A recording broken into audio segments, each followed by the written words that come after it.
खूनी दुल्हन। आरती और विकास अपने माँ बाप के साथ दिल्ली में रहते हैं। जर्नलिस्ट होने की वजह से विकास को बहुत बार काम के लिए देर रात तक ऑफिस में रहना पड़ता है, जिस पर ज्यादातर आरती जाग कर उसका इंतजार करती रहती है। इसी तरह एक रात आरती विकास का इंतजार करते हुए घर की बालकनी में खड़ी होती है। इनकी जॉब तो जैसे मेरी सौतन बन गई है।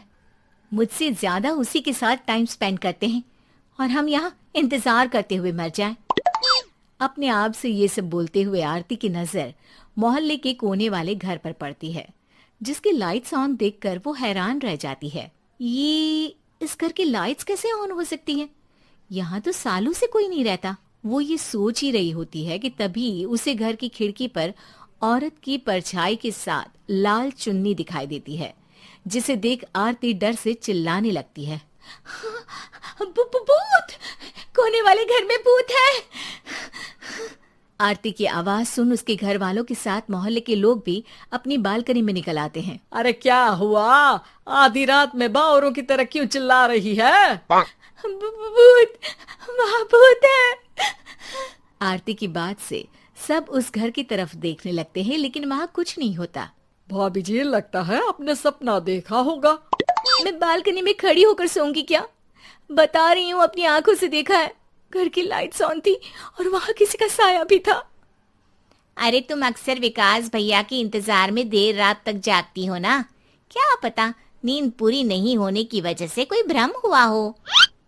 मोहल्ले के सब लोग और आरती के सास ससुर उसे समझा ही रहे होते हैं कि अचानक उसी घर से किसी औरत के गाने की आवाज सुनाई देती है।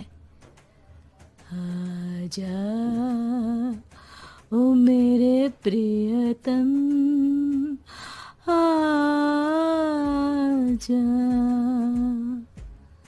आवाज सुन सब हैरानी और कंफ्यूजन से उस घर की तरफ देखने लगते हैं कि तभी उन्हें लाल जोड़े में औरत का साया वहां दिखता है, जिसे देख पूरा मोहल्ला सकते में आ जाता है। अरे ये तो कोई दुल्हन है। अरे नहीं नहीं, भूत नहीं है। अरे फिर तो पक्का तेरी दुल्हन है। अरे नहीं नहीं, वो तो मायके गई है। हद है, पहले इससे निपट ले, बाद में इस पर डिस्कशन कर लेना। बड़ा भ्रम बोल रहे थे ना, अब फटी ना सबकी। और नहीं नहीं, मैं किसी से नहीं डरता भाभी जी। भूत जैसा कुछ नहीं होता। या तो इस घर के मालिक यहाँ आ गए हैं, या फिर किसी ने खाली घर देख कर कब्जा कर लिया है। हमें वहाँ जाकर देखना चाहिए। बात में लॉजिक मानकर सब बाहर इकट्ठा हो जाते हैं कि तभी विकास भी वहां पहुंच जाता है। क्या बात है? इतनी रात को पूरा मोहल्ला यहाँ कैसे? भूतिया दुल्हन की वजह से। क्या तुम्हारे अलावा भी कोई दुल्हन भूतिया हो सकती है? इस भूतनी का किस्सा निपटने दो, फिर तुम्हें अपनी भूतनी दिखाती हूँ। अब सारे लोग मिलकर विकास को पूरी बात बताते हैं, जिसे सुन वो भी उनके साथ जाने के लिए तैयार हो जाता है। जिसके बाद वो सब डरते हुए उस घर के सामने जाकर खड़े हो जाते हैं। तुम सब यहीं रुको, मैं अंदर जाता हूँ। अकेले जाओगे? अरे नहीं नहीं, आप सबकी नकली भूतनी भी तो होगी ना मेरे साथ। कैसा मजाक कर रहा है यार। रुक, मैं चलता हूँ साथ में। क्या मैं चलता हूँ? ये क्या गोवा घूमने जा रहे हैं जो मैं भी साथ चलता हूँ? कहीं नहीं जाओगे तुम, यहीं मेरे पास खड़े रहो। बहू, सिचुएशन समझो। हाँ, घर जाकर सुना लेना। हे भगवान, मम्मी तुम किसकी मम्मी हो? ओ, इन्हें सब कुछ अभी करना है क्या? नहीं, यहाँ पंचायत बिठा देते हैं आपके परिवार के लिए। इस पर मामला शांत करके अब वो लोग इधर उधर से घर के अंदर झांकने की कोशिश करते हैं। उन्हें घर के अंदर लाल जोड़ा, सिंदूर और मंगलसूत्र के साथ चारों तरफ खून बिखरा हुआ दिखता है। इसे देखकर सबकी हवाइयां उड़ जाती है। भाई ये सब क्या है? अब तो मुझे भी डर लग रहा है। आ गए मरने, अब तुम्हें मुझसे कौन बचाएगा? उस नजारे के साथ सोने पर सुहागे की तरफ भूतनी की आवाज सुन वो सब तुरंत वहां से भाग खड़े होते हैं। ये सब क्या था? अब हम क्या करेंगे?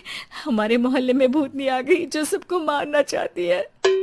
ओ भाभी जी, मैं फिर बोल रहा हूँ, भूतनी जैसा कुछ नहीं होता। मुझे तो पक्का यकीन है कि यहाँ किसी गलत इंसान ने गलत काम करने के लिए कब्जा कर लिया है और लोगों को घर से दूर रखने के लिए ये सब कर रहा है। तुम इतने यकीन के साथ कैसे बोल सकते हो? फिल्मों में ऐसे ही तो दिखाते हैं। हे भगवान, ये फिल्म नहीं, ये रियल लाइफ है। हमें शांति से कुछ सोचना चाहिए। सब हमारे घर चलो। सब आरती के घर में इकट्ठा हो जाते हैं। रात भर आधी नींद और बिल्कुल ना चल रहे दिमाग के साथ सब सॉल्यूशन सोचने की बहुत कोशिश करते हैं, लेकिन कुछ नहीं होता। इसी तरह सुबह हो जाती है। ऐसे कोई भी उपाय नहीं निकलेगा। सब पूरी रात के थके हुए हैं। घर जाओ, थोड़ा आराम कर, फ्रेश होकर फिर आ जाना, उसके बाद सोचते हैं कुछ। डरे सहमे लोग जैसे ही अपने घर जाने लगते हैं, तभी विकास को उस घर में कोई हरकत नजर आती है, जिस पर वो किसी को कुछ बताए बिना चुपचाप वहां पहुंच जाता है और कुछ देर बाद घर आकर सबको दोबारा इकट्ठा कर उस घर के पीछे वाले खिड़की पर ले जाता है। विकास, क्या खेल लगा रखा है? ये कोई मजाक नहीं है। वही तो, मजाक नहीं, बहुत बड़ा मजाक है। अंदर देखो। जैसे ही सब उस खिड़की से अंदर देखते हैं तो उनकी आंखें खुली की खुली रह जाती है। मूवी की शूटिंग!